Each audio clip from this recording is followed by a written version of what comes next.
आदरणीय व्यासपीठ, पर्यवेक्षक, रसिक श्रोते व विद्यार्थी बंधू भगिनींना माझा त्रिवार आदी अभिवादन.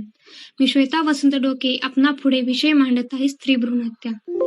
मंगल देशा पवित्र देशा महाराष्ट्र देशा, मंगल देशा पवित्र देशा महाराष्ट्र देशा, राखड देशा दणगट देशा दगडांच्या देशा. संपूर्ण महाराष्ट्रालाच अभिमानाची गोष्ट वाटावी ती म्हणजे त्या हिमालयापासून ते कन्याकुमारी पर्यंत पसरलेल्या या भारत भूमीत आपण जन्माला आलो आहोत आणि याचा मला खरोखरच अभिमान आहे आणि तो असायलाच हवा. आपल्या भारत देशात अति प्राचीन काळापासून काही घटना घडल्या.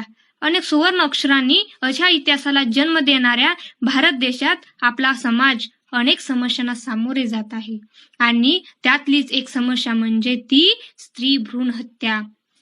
मित्र हो, एकदा दुर्गे दुर्घटन भारी तुझविन संसारी ही आरती माझ्या कानावर पडली.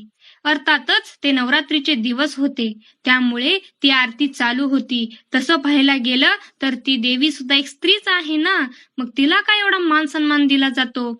या युगात स्त्रीला एवढं कमी लेखलं जातं की तिची कोणत्या ना कोणत्या कारणावरून हत्या केली जाते. त्याला कंटाळून ती स्वतः तरी आत्महत्या करते, नाहीतर तिची सासरची माणसे तरी हत्या करतात. जाळली त्याने नवी नवरी हुंड्यापायी घात केला, जाळली त्याने नवी नवरी हुंड्यापायी घात केला. अवघ्या संसाराचा चुराडा झाला, अवघ्या संसाराचा चुराडा झाला. आज सुद्धा जर मुलगी जन्माला आली की लोक नाराज होतात आणि मुलगा जन्माला आलं की आनंद गगनात मावत नाही. कोणतीही मुलगी आईच्या जवळचीच असते. मुलगी नको, मुलगी नको, मुलाला नवरी मिळेल काय. मुलगी नको, मुलगी नको, मुलाला नवरी मिळेल काय. पाचात द्रौपदी कलयुगात चालेल काय, पाचात द्रौपदी कलयुगात चालेल काय. मुली या दोन घर भरभराटीला आणतात हे फक्त स्त्रियांनाच कळतं, पुरुषांना नाही. असतील 1-2% पुरुष, मला त्यांच्यावर टीका करायची नाही. जन्मा आली लेक, जन्मा आली लेक, बाप म्हणतो कचरा तर आई म्हणते असू द्या माझ्या जीवाला असरा, असू द्या माझ्या जीवाला असरा. सांग ना ग आई मी असा काय गुन्हा केला, सांग ना ग आई मी असा काय गुन्हा केला. हे सुंदर जग पाहण्यापूर्वी प्राण माझा गेला, हे सुंदर जग पाहण्यापूर्वी प्राण माझा गेला.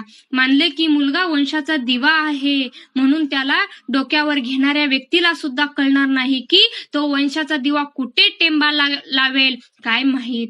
जब मुश्किल आ जाती है तो उसे डरा मत करो, ओ हमको यही सिखाती है कि स्त्री भ्रूण हत्या मत करो, स्त्री भ्रूण हत्या मत करो. आपण आपल्या गल्लीपासून घरापासून स्त्री भ्रूण हत्या थांबवण्याचा प्रयत्न केला पाहिजे. म्हणून आपण एकच निश्चय केला पाहिजे, ना गिला करेंगे ना सिकवा करेंगे, स्त्री भ्रूण हत्या कभी नहीं करेंगे, स्त्री भ्रूण हत्या कभी नहीं करेंगे.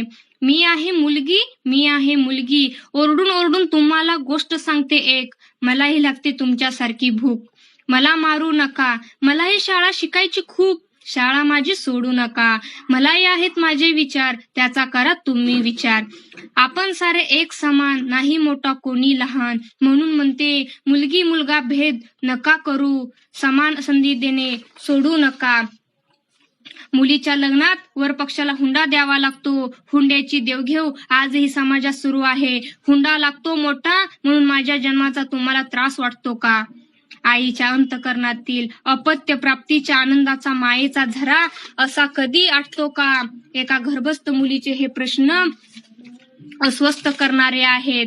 गर्भातील मुलगी तिच्या आईला सांगते की तू ही कोणाची तरी बहीण आहेस, तू एक स्त्री आहेस. एका स्त्रीने तरी मुलीच्या रूपाच्या भविष्यातील स्त्रीचा विचार करावा.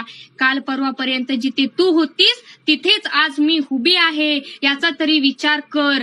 तुझ्या जन्मानंतर तू जसे इतरांशी नाते विणले प्रस्थापित केले तशीच नातेची गुंफण मलाही विणू दे. त्यासाठी का होईना जन्माला येऊ दे. शेवटी मी एवढंच म्हणेन, दुभंगली धरती माता फाटले आकाश ग, दुभंगली धरती माता फाटले आकाश ग.